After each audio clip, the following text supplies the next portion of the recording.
दोस्तों, कुछ दिन पहले मैं अपने एक काम से पुणे के एक नामांकित अस्पताल गया था। काम खत्म होने के बाद मैं फोन पर कुछ काम कर रहा था और रिसेप्शन पर रखे सोफे पर बैठ गया। मेरे बगल में लगभग 56 वर्ष के एक व्यक्ति बैठे थे। उनकी आंखों से लगातार आंसू बह रहे थे। कुछ देर बाद मैंने हिचकिचाते हुए उनसे पूछा, क्या हुआ अंकल? आप क्यों रो रहे हैं? क्या आपका कोई रिश्तेदार अस्पताल में भर्ती है? उन्होंने आंसू पोंछते हुए शांत स्वर में कहा, नहीं बेटा, अभी अभी मेरे पोते को भर्ती किया गया है। वह मेरा इकलौता पोता है, इसलिए डर लग रहा है। ऊपर से पैसों की भी कमी पड़ रही है। कोई भी रिश्तेदार फोन नहीं उठा रहा।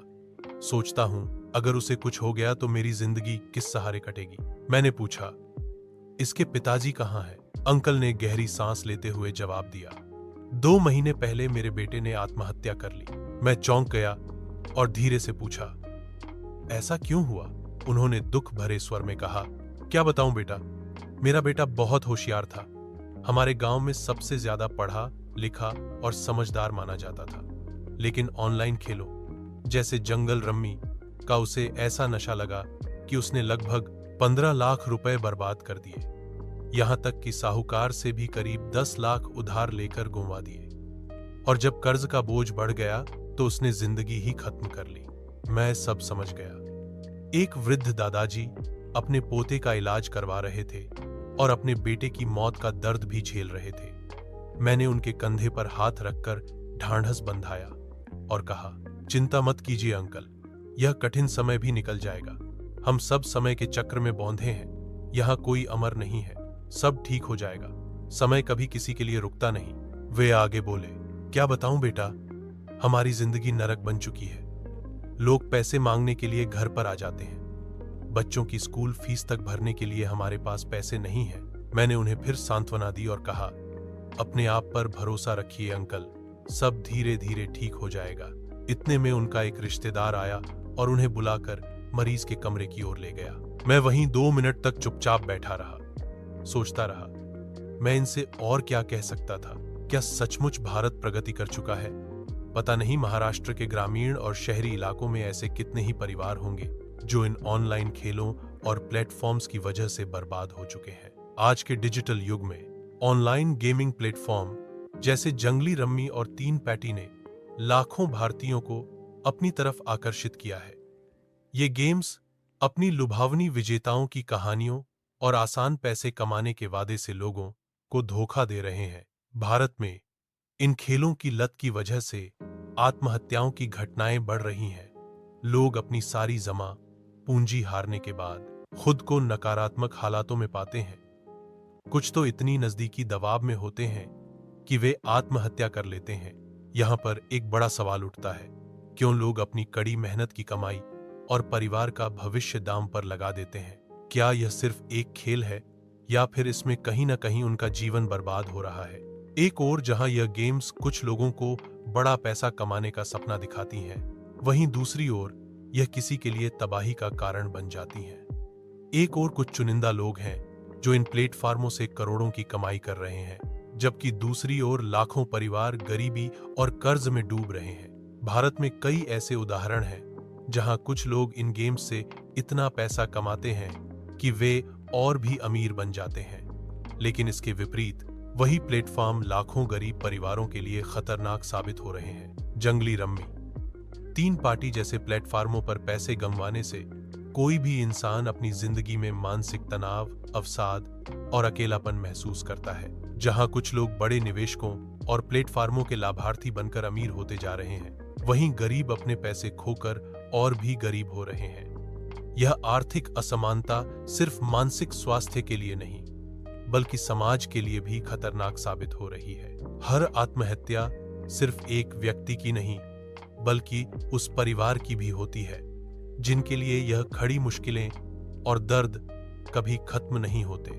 मित्रों, प्लीज लाइक, शेयर और सब्सक्राइब करें, इससे हमें प्रेरणा मिलती है। दोस्तों, आपने कई हिंदी फिल्मों में देखा होगा कि हीरो कैसीनो में जाता है और एक जुआ खेलता है, गोल गोल घूमने वाला खेल, जिसे अंग्रेजी में रूलेट और मराठी में चक्री गेम कहा जाता है। लेकिन अब यही खेल ऑनलाइन आ चुका है और जैसे पहले मटका और सट्टा ने लोगों की जिंदगी बर्बाद की थी, वैसे ही अब ये ऑनलाइन चक्री गेम भी कई परिवारों को तबाह कर रहा है।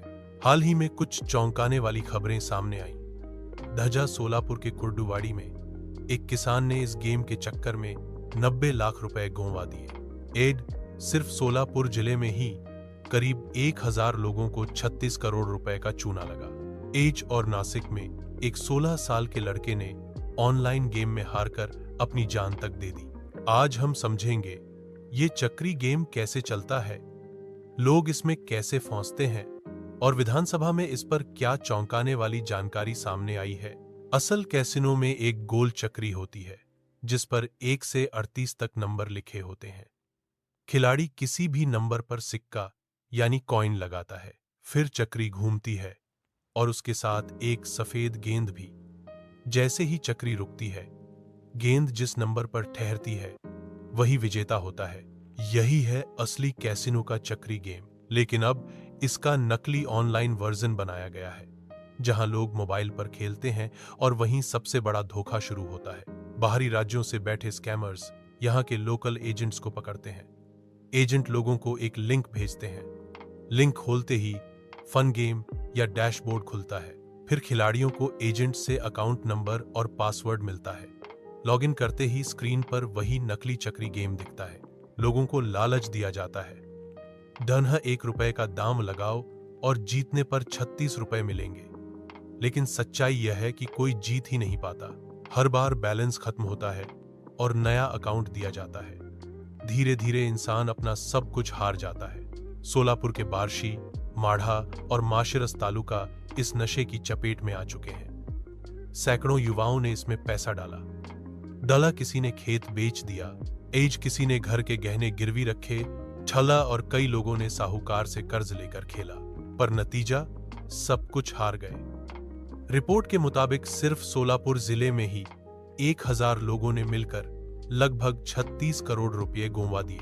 यहां तक कि एक किसान बालाजी विष्णु खरे ने अपनी 3.5 एकड़ जमीन बेच डाली और फिर भी सब हार गया। पुलिस ने कई एजेंट्स को गिरफ्तार किया और बाद में इस पूरे रैकेट के मास्टरमाइंड पराग उर्फ पराक्रम को बंगलुरु से पकड़ा। अब तक कुल 23 लोग सलाखों के पीछे जा चुके हैं। लेकिन मामला सिर्फ पैसों तक सीमित नहीं है, इसने लोगों की जिंदगी भी निगल ली है। नासिक में जय भवानी नगर का 16 साल का सम्राट भालेराव दिन रात मोबाइल गेम खेलता था। लगातार हारने पर वह अवसाद में चला गया और एक दिन उसने गले में फांसी लगाकर अपनी जान दे दी। कांग्रेस विधायक ज्योति गायकवाड़ ने हाल ही में विधानसभा में चौंकाने वाले आंकड़े रखे। उन्होंने बताया, डबल ऑनलाइन गेम में जीतने की संभावना सिर्फ 0.06% है। मतलब लगभग नामुमकिन। साथ ही यह भी खुलासा हुआ कि यूनिकॉर्न नाम की कंपनी ने एक साल में सरकार को 6384 करोड़ रुपए टैक्स दिया, लेकिन 71 रजिस्टर्ड गेमिंग कंपनियों पर मिलाकर 1.5 लाख करोड़ रुपए का टैक्स बकाया है। इसमें सिर्फ ड्रीम 11 पर ही 40,000 करोड़ रुपए का बकाया है। यह मामला अब सुप्रीम कोर्ट तक पहुंच चुका है। दोस्तों, यही है ऑनलाइन जुए का असली चेहरा। एक तरफ किसान, मजदूर और आम लोग अपनी कमाई बर्बाद कर रहे हैं, दूसरी तरफ बड़ी बड़ी कंपनियां अरबों खरबों कमा रही हैं। इसलिए सोचिए, आपकी मेहनत की कमाई कहां लग रही है और क्या यह आपको भविष्य देगा या बर्बादी? अपनी विवेक बुद्धि से काम ले। जुआ कभी किसी का भला नहीं करता। आज का यह वीडियो यहीं समाप्त करते हैं। अगर आपको यह जानकारी उपयोगी लगी हो तो वीडियो को लाइक और शेयर जरूर करें और ऐसे ही जानकारीपूर्ण वीडियो के लिए हमारे चैनल को सब्सक्राइब करना न भूलें। धन्यवाद।